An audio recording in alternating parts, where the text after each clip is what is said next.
Seja bem-vindo ao mundo marcial. Hoje, vamos voltar às origens.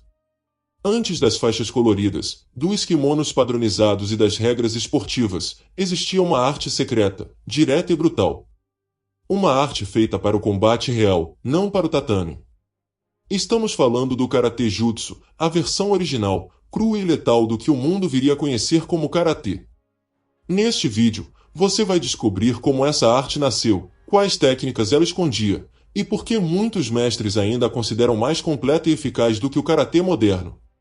Aperte o cinto da sua atenção, porque estamos prestes a entrar em um universo onde cada golpe tinha um único objetivo, sobrevivência. Antes de se tornar o caminho das mãos vazias, o Karatê era uma arte secreta, desenvolvida em silêncio, longe das luzes do Japão imperial.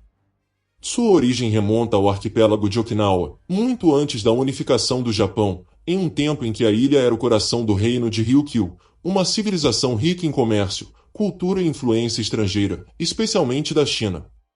Durante os séculos XV ao XVII, Okinawa se tornou um ponto de conexão entre culturas orientais.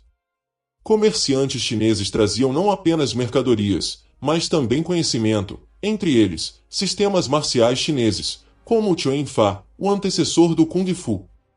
Esses sistemas, ao se misturarem com técnicas nativas de autodefesa dos okinavanos, deram origem a um estilo híbrido e eficiente de combate. Nascia assim o Tode, ou mão da China. Mas o que transformou essa prática em algo letal foi a política do silêncio imposta pelos invasores japoneses. Em 1609, os samurais do clã Satsuma conquistaram Okinawa e impuseram leis rigorosas. O porte de armas foi proibido. Qualquer sinal de rebelião era esmagado. E foi nesse ambiente de opressão que o Karate Jutsu começou a ser refinado, como uma arte de resistência, praticada às escondidas, passada de mestre para aluno no fundo das casas ou durante a madrugada. O nome Karate Jutsu ainda não existia oficialmente. O que havia eram escolas regionais, como o Shuri-te, influenciado pela aristocracia e pelo treinamento físico, o Naha-te, com raízes respiratórias e força interna trazidas da China do Sul, e o Tomari-te, mais fluido e técnico. Todas essas escolas usavam chutes baixos, socos diretos, bloqueios curtos, torções e até projeções, tudo com um único objetivo: neutralizar o oponente o mais rápido possível. É nesse momento que surge a noção de jutsu, não como filosofia ou esporte, mas como técnica de guerra. O Karate Jutsu era aplicado para sobreviver, para se defender com as próprias mãos, muitas vezes contra oponentes armados. Não havia graduações, kimonos ou cerimônias, apenas eficiência. Uma arte real para tempos reais. Foi somente no início do século XX que o destino do Karatê começou a mudar. E isso aconteceu graças a um nome que se tornaria lendário: Gishin Funakoshi. Funakoshi era um educador e estudioso da tradição marcial de Okinawa. Em 1922, ele foi convidado a fazer uma demonstração pública de karatê em Tóquio, no Japão continental. O impacto foi imediato. Entre os espectadores estava ninguém menos que Jigoro Kano, criador do judô, que ficou impressionado com a técnica e a precisão dos movimentos. A partir daí, o karatê começou sua jornada rumo à modernização.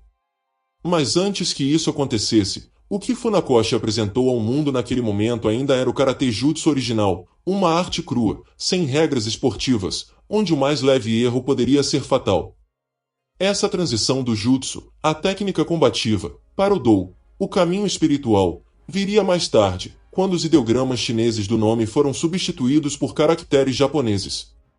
O termo Kara deixou de significar China e passou a significar vazio, influenciado pelo budismo Zen. E assim, o Karate Jutsu começava a dar lugar ao Karate Do, mais filosófico, mais simbólico, mas também mais controlado. Mas para os estudiosos, praticantes tradicionais e apaixonados pela essência marcial verdadeira, o Karate Jutsu continua vivo. Escondido nos katas mais antigos, nos bunkai mais realistas, e na memória daqueles que não esquecem que, antes de ser um esporte ou um caminho, o karatê foi, e ainda pode ser, uma arte de combate real. Algumas das técnicas do Karate Jutsu são: Nuki-te, o golpe de lança humana. Imagine transformar sua mão em uma verdadeira lança. No karatê moderno, esse golpe foi suavizado ou até retirado das competições. Mas no karatê jutsu, o no-kite era direto, rápido e preciso. A mão avança com os dedos estendidos, como uma flecha viva, mirando pontos sensíveis como a garganta, os olhos ou o plexo solar. Um único golpe, e o combate podia acabar ali. Treinado com madeira, areia e até arroz cru, o praticante moldava os dedos como aço. Era um golpe simples, mas com propósito mortal. Tetsui-uchi, o martelo do punho. O Tetsui-uchi é isso, um golpe de martelo com a lateral do punho fechado. No karatê jutsu, ele era usado para atingir a têmpora, o maxilar ou a clavícula. Ao contrário de um soco direto, o Tetsui gera impacto por cima ou de lado, como se o braço fosse um chicote pesado. A ideia não era marcar ponto. Era derrubar. Um golpe desse no pescoço, e o oponente ia direto ao chão.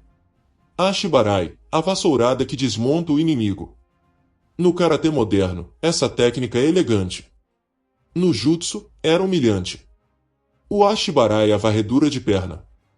Mas no contexto de combate real, ela era usada em movimento, quando o oponente avançava com tudo. O lutador baixava o corpo e cortava as pernas do adversário como se puxasse um tapete. Combinado com ataques no tronco ou rosto, o resultado era um tombo seco e perigoso. E o melhor, o golpe podia ser aplicado no momento exato em que o oponente pensava estar vencendo. Enpi-uchi, o cotovelo esmagador. O karatê jutsu era implacável no curto alcance. Quando o espaço era mínimo, entrava o Enpi-uchi, um ataque com o cotovelo que podia ser lateral, vertical ou para trás. Essa técnica era usada quando o inimigo estava colado ao corpo, e um soco não seria eficiente. Atingir o nariz, queixo ou costelas com o cotovelo era garantia de fraturas. Muitos mestres antigos diziam, se você entrou com um cotovelo, não precisa de segundo golpe. Kansetsu Waza, as torções articulares. Poucos sabem, mas o karatê jutsu possui técnicas de torção semelhantes ao jiu-jitsu tradicional.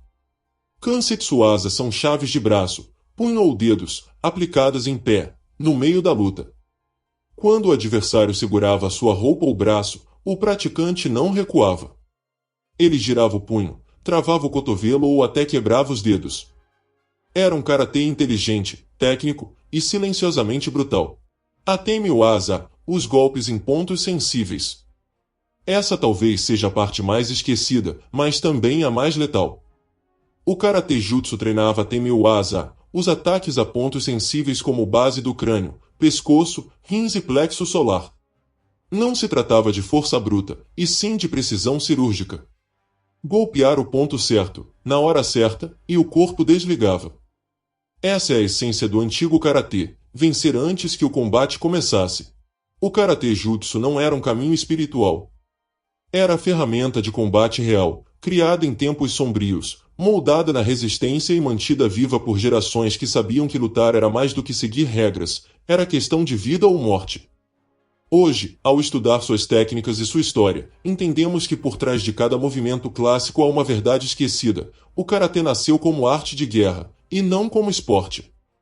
Se você curte esse lado oculto e verdadeiro das artes marciais, inscreva-se aqui no Mundo Marcial. Deixe seu like, compartilhe esse vídeo com um amigo que só conhece o karatê dos campeonatos, e comente aqui embaixo, você treinaria o karatê como ele era praticado na origem ou já adere a essa filosofia? Até o próximo vídeo.